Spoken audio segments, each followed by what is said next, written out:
Now, after a delay of some weeks, we're going to continue and hopefully conclude this time Kafka's The Castle.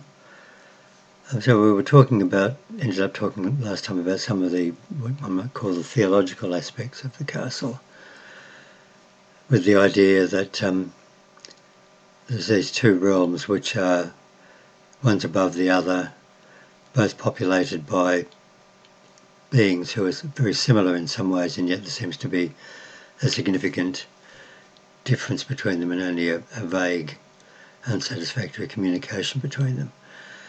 Anyway, we'll go into that more later, but so Kay, who's the protagonist of the novel, is very much of this lower earthbound realm, but he wants to connect with and penetrate more into the other one, but at the moment he's very much an earthbound creature. And a number of the other characters in the novel point that out to him quite clearly. So at one stage he's boarding in a hotel, and as I think we mentioned earlier, he's made himself rather unpopular with the people in the hotel and in the village generally below the castle by trying to advance his cause a bit too hastily and aggressively.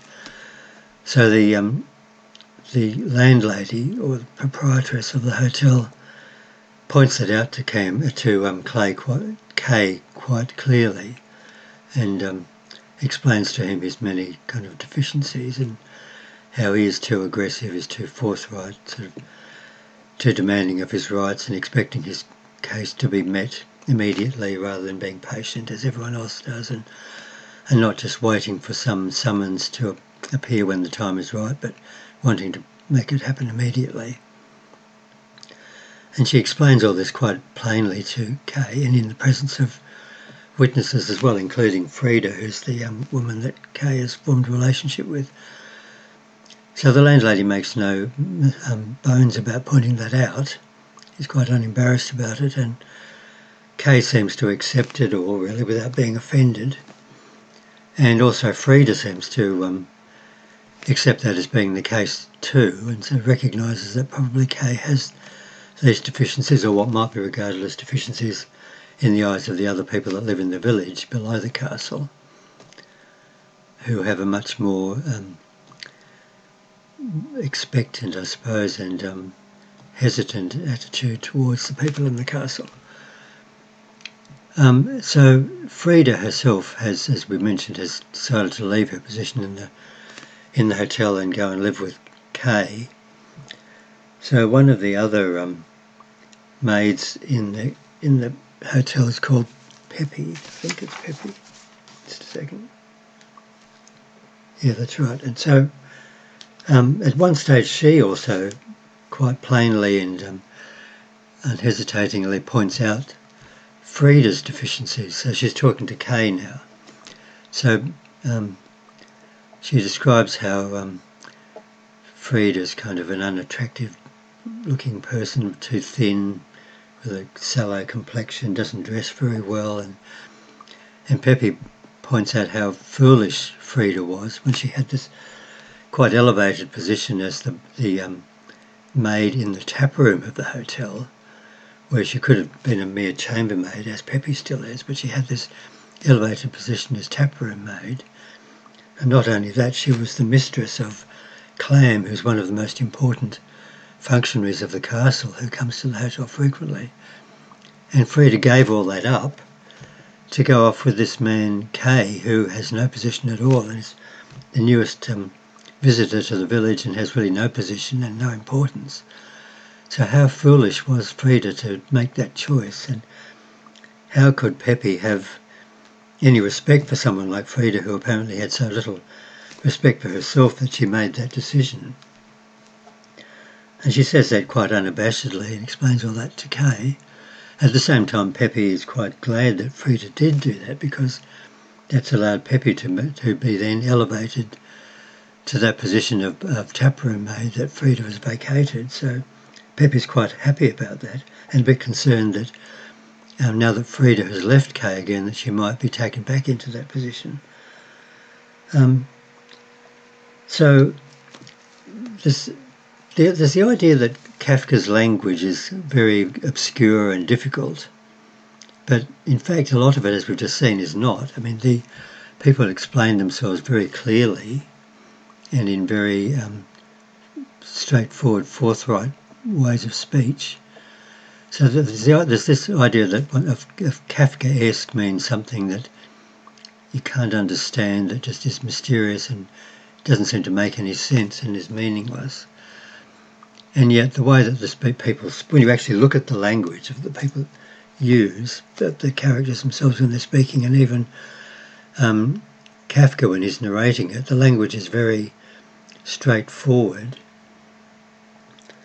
and almost too much so, and it's almost kind of pedantic that arguments are followed right down to the end, to the nth degree, and not a single aspect is left unexamined.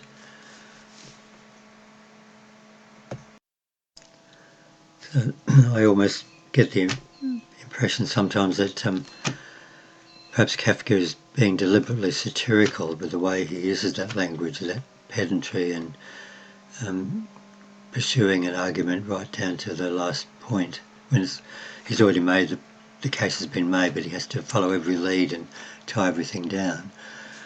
And I think we mentioned in the last episode how different that is from some of these other people that are regarded as part of this existentialist, if you want to call it that, movement of the early part of the 20th century, like Sartre and Camus, who they talk in these kind of lofty terms about the meaning of life and is there an eternity, is there a God, where does man go? All that. Kafka doesn't do anything like that. He just talks about these someone wanting to get a particular job and finding out why he hasn't got it, and pursuing minute deficiencies in someone's character and behaviour and that sort of thing. And yet there seems to be some strange, deeper meaning behind that. So we might go into that more next week. We might look at in another episode, particularly some of Kafka's short stories, such as Investigations of a Dog and The Great Wall of China, that really bring that even more into focus. Anyway, so we'll probably do that next time. But it seems that there is some this sense that Kay is living in this mundane world at the base of the small hill in the village. On the top of that hill is this castle, which is not in itself all that impressive or not all that different. And there are people there who are not really all that different from the people in the village. There's some communication between them, but not complete. And the people in the village, and particularly Kay, who's the newest arrival, is unsatisfied with where he's at. He hasn't really been able to get. He was offered a position that hasn't materialised. He's frustrated in his attempts to achieve that position, and he's even criticised from his fellow village members for doing that. And yet, so there's not all that much difference between those. So we mentioned last week the film by the German film director Wim Wenders called Far Away, So Close. And I think that's similar. The village and the castle are like that.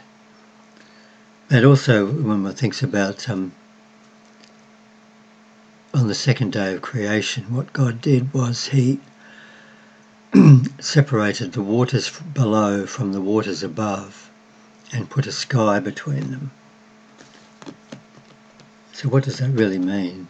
I mean, waters seem to have this a sound of an ocean just murmuring and muttering seems to suggest the idea of a large body of sentient beings. So there's a body of those above and a body below, and there's just a sky between them, which sky is not very much in a way. So they aren't all that far away, but how does one penetrate between them from one to the other? So in the trial, we looked at the trial before, and in the trial the idea is, I think the character there is Joseph Kay, not in the castle it's Kay, but in the trial it was Joseph Kay. So Joseph Kay's problem was that he had been accused of some crime, he didn't really know what it was, and it was never spelled out what it was, but he didn't reject the idea that he must be guilty of a crime. He felt that he probably was, but he needed to find out what it was, but he also needed to defend himself. And he was having difficulty even getting to the first base in that area. So the question there was one of guilt, a sense of I'm guilty of something, I must be guilty of something, that's the human lot, to be guilty of something. How will I find absolution, or how will I even find justice? Will a trial ever come to fruition, and will I be either acquitted or convicted? Will there be any justice? Will there be any absolution? There's just this guilt which is unresolved and undefined. And that seemed to be the issue in the trial. In the castle, it seems to be more a question of recognition. So here I am, a human being, I've been called to this place for some reason, but now you're saying there was no reason for me to be here. I can't get anyone's attention in that castle. I try, but they won't pay me any attention. So I'm not acknowledged, and I'm not even recognised as a person or as of having any importance in that realm up slightly above, which is far away but so close.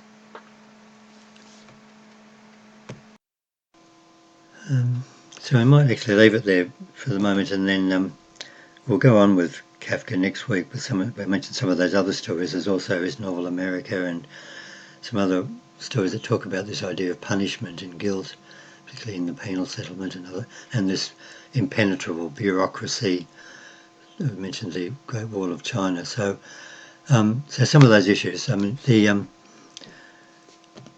as I said in the last episode, I feel that there's a kind of a theological aspect there too, and the dilemma that he's putting forward,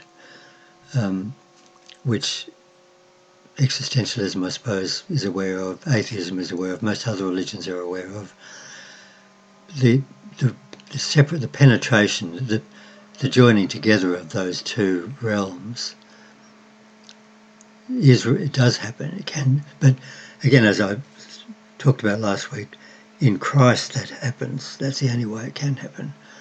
So anyway, we'll try and talk a bit more about that next time, I think.